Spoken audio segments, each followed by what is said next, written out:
Another interest rate hike as inflation now reaches record highs. It is now the second hike from the Federal Reserve in just a few months. It has some nervous for what comes next. Sasha Loftus joining us in studio tonight with more on what this means for you. Denise and Brian, this is the latest effort to curb those high inflation rates. But what does it mean if you're buying or selling a house?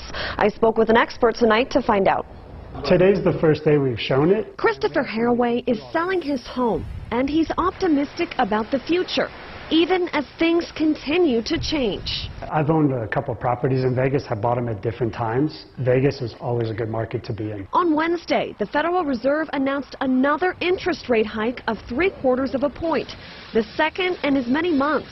It's calming down for a seller's market, and we have a little bit more inventory. Dawn Houlf of Realty Number One says these rising numbers are meant to curb inflation, but it can affect what kind of house you're able to buy.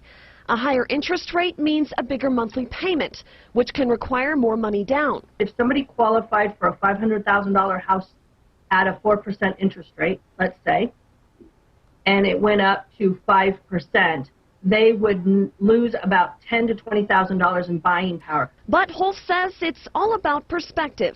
Another spike may seem scary, but it's still a lot lower than what we've seen in years past. And the pug agrees with me. And Christopher says he'll continue to look forward to all our local market has to offer. Vegas is going to be fine. That doesn't bother me.